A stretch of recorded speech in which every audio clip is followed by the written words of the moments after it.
fruitfulness is a byproduct of the blessing. One of the things I discovered is that anytime God blessed the righteous, he brings them to the realm of dominion. So it is God's principal will for your life to have dominion, to have rulership, to reign in the affairs of life. The Bible says, for God has raised us to be kings and priests so that we will reign in life. So one of the capital prerequisite minds of God is to raise the redeemed to the realm of dominion. But it is the blessing. It is the blessing. It is the blessing that causes the redeemed to have dominion. God blessed them and said to them, be fruitful and multiply. So don't pursue cars, pursue the blessing. And every other thing will come to you naturally. Proverbs chapter 10 verse 22, the Bible said that the blessing of God maketh rich. The blessing of God maketh rich. Which means there is a raw material in the blessing that facilitates the production of productivities. There is a raw material in the blessing that is a potent force that has the capabilities to make a man. The blessing of the Lord maketh rich. The blessing is not riches, but the blessing makes rich and adds no sorrow in it. So when God said in Genesis 1:26, come, let us make man in our image, after our likeness. And then in Genesis 28, he blessed them. What God gave man was his nature. He inculcated into man his very nature. So the nature of God is the blessing. So when he made man in his image, he made man after his nature. That's the nature of the blessing. If you watch what God has been able to do, God believes in seed harvest principles. He didn't trouble himself. He took up one man, took up one woman, and multiplied mankind. He takes up one tree, multiplies trees. So God understands the potent power of seed and harvest. So when he blessed, what did he say? He said, you started here, but you are going to multiply. Because what he planted is an invisible potent seed called the blessing. That's why the blessing cannot be seen. The blessing is expressed through blessings. If you read Malachi 3:10, the Bible says, and I will open the windows of heaven and pour them a blessing. That's a blessing. Why didn't God say, he said, I will open windows. If you can pull it up. I will open windows. Windows. Windows, plurated. He said, if I will not open unto you windows of heaven. How does he open windows of heaven, Old King James, and pour out only a blessing? Only a blessing. Not blessings. Windows opened and only a blessing opened. This one is invisible. This one is the intangible. This one is called the true riches. It is this one that now begets blessings that eyes can see. What is this? A blessing that God opens the righteous to. The Bible says, you shall remember the Lord thy God, that it is he who gives you power to get wealth. So that power to get wealth, Ephesians chapter 3 verse 20, that God is able to do exceedingly abundantly above all you may think or imagine, according to the power that works in us. So there is an engineering capacity that God has deposited in man that is key to attracting the blessings of God. So when God blessed man, he gave man his image. And what is the image of God? The ability to multiply.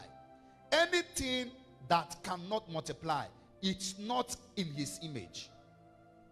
Because anything healthy must grow. Once your business is healthy, it must grow. Once a child is healthy, he must grow. So one sign that you are not in the existential realm of health is retardations and stagnations.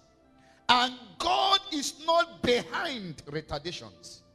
God is not behind retrogressions. God is not behind stagnation. God is not behind it.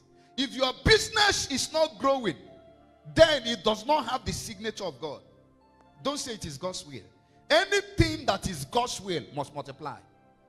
So what you must now do is to be in pursuit of the invisible hand of God that has the capacity to engineer a change in the life of a man. Be in pursuit of it. Because divine instruction culminates in divine backing.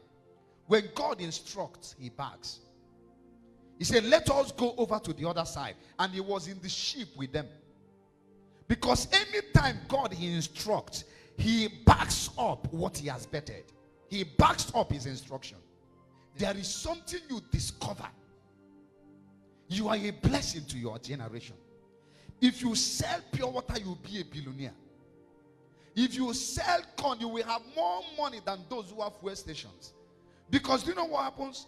You will be fanning the corn, selling one. Before you know it, you start doing supply. Before you know it, you become a major producer of corn. Am I talking to somebody here? Because the righteous will always begin from one tree. But because the seed of multiplying blessing is in him, he will always multiply it. How you know a man that exists in the existential realm of blessing is that that man cannot be in one place. Watch what is happening in Census Church. You can't go and come back in 1 year and we are the same. Because the path of the just is like a shining light, shining brighter and more brighter unto a perfect day. So if your business is not doing well, your business has not received the blessing. So one sign of fruitfulness is multiplication. So anything that is not multiplying is not fruitful. And anything that is not fruitful has a faulty seed. You didn't hear what I said. Has a what? A faulty seed. Yes, a faulty seed. So if your business is not growing, if your life is not growing, you have not engaged the vital force of the blessing. It was this thing that made Joseph's brother. They thought they were killing him. So they took their brother and then they stripped him of his coat of many colors that the father gave him. They thought that the blessing was in the coat. What did I say? They thought that the blessings was in the coat. Just like people thinking that the blessing of Census Church is in a location. It's not. It's in a person. Ministry is not in locations first. It is in men. That's why there are those who are in the choices of the place in the city and don't have members. There are others in the desert crying and people are running there. So it is in people. People embody it. There are people who take 15 million and give to them. Come back after 2 years. They are living in impoverishment more. There are other people, give them 200,000. They will multiply it. So when I want to bless people, I bless in the direction of fruits. God doesn't waste resources. That's why what God gives is not his problem. No. He has even good. Who he gives to is his problem. That's why there are certain things you have prayed, you have cried to the Lord, that is crying to you to grow. Why you have not been able to